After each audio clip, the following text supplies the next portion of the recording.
East Bengal বনাম Odisha ISL এর অন্যতম একটা হাই ভোল্টেজ ম্যাচ, যেই ম্যাচে আমরা দেখেছি প্রচুর পরিমাণে গোল হয়।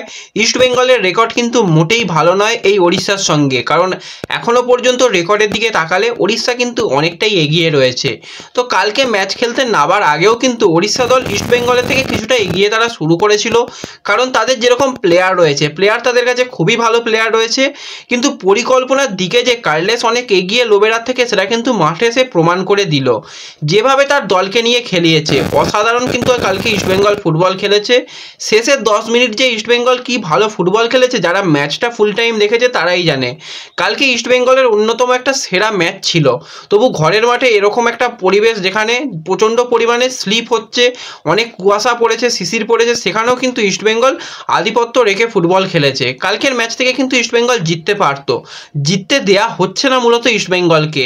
9-9 করে এরকম করে 3টে ম্যাচ এমন গেল যেখানে ইস্টবেঙ্গলের ন্যায্য পেনাল্টি ইস্টবেঙ্গলকে দেওয়া হলো না, এবং কালকে তো একটা পেনাল্টি নয়, একাধিক পেনাল্টি ইস্টবেঙ্গল পেতে পারতো। যারা কমেন্ট্রি করছে, বাংলা হোক, হিন্দি হোক, ইংলিশ হোক, সকলের মুখেই একই কথা, ন্যায্য পেনাল্টি ইস্টবেঙ্গলকে দেওয়া হলো না। আমরা নয় অনেক কিছু ভুল দেখি, বা যারা মাঠে যায় তারাও না অনেক কিছু ভুল দেখে, যারা মাঠের কমেন্ট্রি করছে তারাও কি ভুল জানা নেই। মানে এরকম রেফারিদের নিয়ে নতুন করে কিছু বলার নেই, একটা রেফারি তো নয়, প্রতিটা রেফারি এরকম খারাপ কাজ করছে। বিশেষ করে আমরা দেখতে পাচ্ছি আমাদের বাংলার যে দুটো দল আইএসএলে খেলছে, ইস্টবেঙ্গল, মোহনবাগান, তাদের বিরুদ্ধে কিন্তু এই জিনিসটা একটু বেশি ঘটছে। বাদবাকি সমস্ত দলকেই কিন্তু ভুগতে হচ্ছে, এমন কোনো দল নেই যাদের ভুগতে হয়নি, কিন্তু এমন এমন জায়গা থেকে গিয়ে আমাদের বাংলার দুটো দলকে ভুগতে হচ্ছে, সেটা কিন্তু খুবই ফুটবলের জন্য খারাপ বিজ্ঞাপন। তো কালকে ম্যাচ শেষে কিন্তু সাংবাদিকদের মুখোমুখি হয়ে সের্জিও লোবেরা রীতিমতো ইস্টবেঙ্গলকে আবারও অপমান করে গেল এবং খোঁচা দিয়ে গেল আবারও ইস্টবেঙ্গলকে। আর অপরদিকে বলতেই হয়, আমাদের বাঙালি প্লেয়ার সৌভিক চক্রবর্তী পকেটের মধ্যে পুরে রেখে দিয়েছিল আহমেদ জাহুকে, সেটাই মনে হয় সব থেকে রাগ হয়েছে। সেখানে কোচ কি জানালো সেটা নিয়ে আলোচনা রয়েছে। কার্লেস কিন্তু বড় মন্তব্য করেছে এই ম্যাচের শেষে, সেই নিয়েও কথা বলবো এই ভিডিওতে। তাই ভিডিওটা শুরু থেকে শেষ পর্যন্ত দেখার অনুরোধ করলাম। আর ভিডিও ভালো লাগলে ভিডিওতে লাইকে দিয়ে চ্যানেলটাকে সাবস্ক্রাইব করে নিও, আর পাশের বেল আইকনটাকে মনে করে অন করে রেখো, তাহলে তোমাদের প্রিয় দলের খেলার যে কোনো আপডেট তোমরা এখানে পেয়ে যাবে। তো চলো আর দেরি না করে ভিডিও শুরু করা যাক। প্রথমেই যদি আমরা একটুখানি কালকের ম্যাচ নিয়ে কথা বলি, তো কালকে ইস্টবেঙ্গলের কাছে এমনই একটা পজিশনে নেমেছিল যে ম্যাচটায় যে তাদের জিততেই হতো, জেতা ছাড়া তাদের কাছে কোনো রাস্তা নেই। সেইভাবেই কিন্তু তারা খেলেছে। অবশ্যই ওড়িশা ইস্টবেঙ্গলের থেকে ভালো দল, ইস্টবেঙ্গলের থেকে অ্যাটাকিং লাইনটা তাদের ভালো। তাদের অ্যাটাকিং লাইনটাকে বন্ধ করার প্রথম কাজটা যে করেছে সেটা হচ্ছে সৌভিক চক্রবর্তী। যেখানেই যাহু সেখানেই সৌভিক চক্রবর্তী, যেন চোর পুলিশের খেলা হচ্ছে। যেখানেই যাহু বল পাচ্ছে সেখানেই সৌভিক গিয়ে তাকে ডিস্টার্ব করছে, বারবার বিরক্ত করতে দেখা গেছে। সেই কাজটাই কিন্তু কালকে মূলত দেয়া হয়েছিল সৌভিককে, এবং সৌভিকের এই যে ভালো খেলার প্রশংসা করেছে কিন্তু অবশ্যই সেখানে কোচ জানিয়েছে সৌভিকের যে ধারাবাহিকতাটা রয়েছে সেটা আমরা দেখেছিলাম। আর আজ সৌভিক অসাধারণ পারফরমেন্স দিয়েছে, ও দলের জন্য সেরাটা উজাড় করে দিয়েছে। যখন হায়দ্রাবাদ মুম্বাইয়ে খেলতো তখনই আমি ওকে নজরে রেখেছিলাম। মরশুমের শুরুতে ওর সমস্যা ছিল, প্রথমে ও সিএফএল খেলেছিল, তারপরে ডুরান্ড কাপেও কিন্তু ভালো পারফরমেন্স করেছিল, কিন্তু কাঠ সমস্যার কারণে তাকে আমরা ডুরান্ড কাপের ফাইনালে পাইনি। সেটা কিন্তু আমাদের জন্য একটা বড় ধাক্কা হয়েছিল। তো ফাইনালে যদি ডুরান্ড কাপে পেতাম তাহলে কিন্তু আমরা ফাইনাল জিততেও পারতাম। তো এরকমই কিন্তু সৌভিককে নিয়ে কোচ জানিয়েছে। এছাড়া পুরো খেলা নিয়ে কোচ সেখানে জানিয়েছে। প্রথমেই তাকে প্রশ্ন করা হয়েছে যে এই যে রেজাল্ট, এই রেজাল্টে কি আপনি খুশি? সেখানে কোচ প্রথমেই বলেছে না, একদমই নয়, এই রেজাল্ট কিন্তু আমি দেখতে চাইনি। আমি দেখতে চেয়েছিলাম 3 পয়েন্ট, কিন্তু 3 পয়েন্ট আমাদের আজকে দেওয়া হয়নি। তারপরে কোচ বলে আজ আমরা 3 পয়েন্টের জন্যই মাঠে নেমেছিলাম। শেষ মিনিটে ওদের বক্সে কিন্তু আমরা ওদের কোণঠাসা করে দিয়েছিলাম। ওরা আমাদের চেয়ে বেশি পরিবর্তন করেছে, তার সত্ত্বেও আমাদের ছেলেদের কঠোর পরিশ্রম করে কিন্তু ম্যাচটা ড্র রাখতে পেরেছে।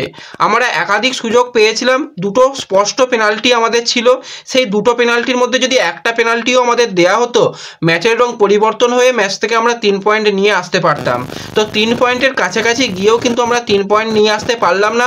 এটা দুর্ভাগ্য ছাড়া কিছুই নয়। কিন্তু দলের প্রশংসা সে বেশ করেছে, যে জাহুকে যেভাবে আটকানোর পরিকল্পনা পরিকল্পনা ছিল সেই পরিকল্পনায় কিন্তু পুরোপুরি ভালো কাজ করেছে জাহু। হিজাজির কথায় বলেছে, হিজাজিকে প্রথম দিকে একটু সময় দিতে হয়েছিল, তারপরে হিজাজি যে ফুটবলটা খেলছে অসাধারণ ফুটবল, হিজাজিকে নিয়ে নতুন করে কিছু বলার নেই।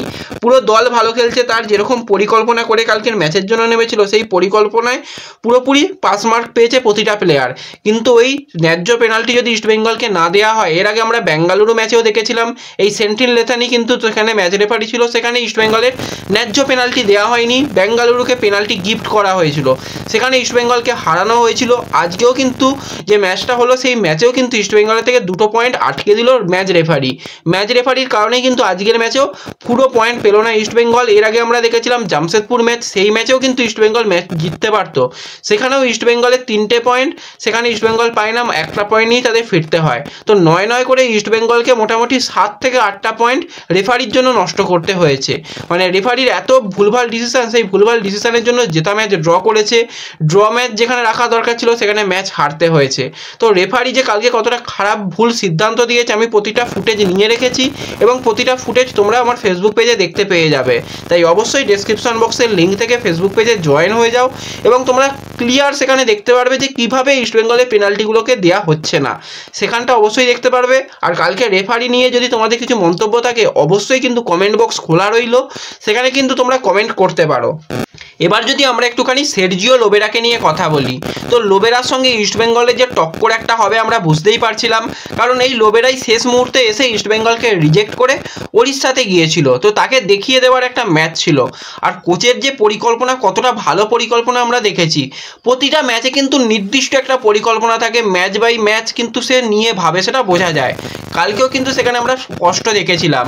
তো ম্যাচ শেষে কিন্তু সাংবাদিকদের মুখোমুখি হয়ে সেখানে লোবেরা জানিয়েছে তারা যে ড্র উদযাপন করছে সেটা কিন্তু তাদের দিকে ঠিক, তারা তাদের লক্ষ্যে পৌঁছে গেছে, তারা চেষ্টাই করছিল যে ম্যাচটাকে কোনোভাবে ড্র করতে। আমরা মোটেই খুশি নই, আমরা কিন্তু 3 পয়েন্টের জন্য খেলতে নেমেছিলাম, ওদের মাঠে ওদেরকে হারানোর চেষ্টা করেছিলাম, কিন্তু আমাদের কিছু ভুল, আমরা অনেক সুযোগ হয়তো এই ম্যাচে পাইনি, কিন্তু যেই কয়েকটা সুযোগ পেয়েছিলাম সেখান থেকে আমাদের গোল করা উচিত ছিল। ইস্টবেঙ্গল তাদের পরিকল্পনা মাফিক 1 পয়েন্ট পেয়ে তারা আনন্দ করছে, কিন্তু তাদের আনন্দটাকে শেষ করে দেওয়ার দরকার ছিল, সেটা কিন্তু আমরা করতে পারিনি। ম্যাচের পর কিন্তু সাংবাদিকদের মুখোমুখি হয়ে এই জিনিসটাই কিন্তু বলে গেছে লোবেরা। তো এখনও আরেকটা ম্যাচ বাকি রয়েছে, সেটা কিন্তু ওড়িশার ঘরের মাঠে খেলা হবে, সেদিনও কিন্তু ভয়ঙ্কর খেলা হবে। সেদিনকে লোবেরাকে দেখিয়ে দেওয়ার পালা থাকবে যে ইস্টবেঙ্গল কি করতে পারে। প্রতিদিন তো রেফারিকে নিয়ে ম্যাচ জেতা সম্ভব নয়, হয়তো সেদিনকে রেফারি অন্য কিছু ডিসিশনও দিতে পারে, এবং ইস্টবেঙ্গল যদি এরকমভাবে ফুটবল খেলে, পরের ম্যাচ যখন ওড়িশার সঙ্গে ম্যাচ হবে ওড়িশার ঘরের মাঠে, সেখানে গিয়ে কিন্তু এই কার্লেসের ছেলেরা, এই ইস্টবেঙ্গল দল কিন্তু সেখানে তাদের বড় ব্যবধানে হারিয়ে আসবে। সেটাই নিয়েই কিন্তু এবার নতুন পরিকল্পনায় এগোবে কোচ। উইন্টার ট্রান্সফার উইন্ডো, সেখানে পরিবর্তন আসছে, সমস্ত মিলিয়ে মিশিয়ে কিন্তু জানুয়ারিতে যে দলটা নামবে সেই দলটা কিন্তু একটা স্বপ্ন দেখাবে পরবর্তী সময়। তো লোবেরাকে নিয়ে যদি কিছু বক্তব্য থাকে অবশ্যই কিন্তু কমেন্টে বলে যেও। আর ভিডিও ভালো লাগলে ভিডিওতে লাইক করে দিও, আর ভিডিও পারলে সকলের সঙ্গে একটু শেয়ার করে দিও।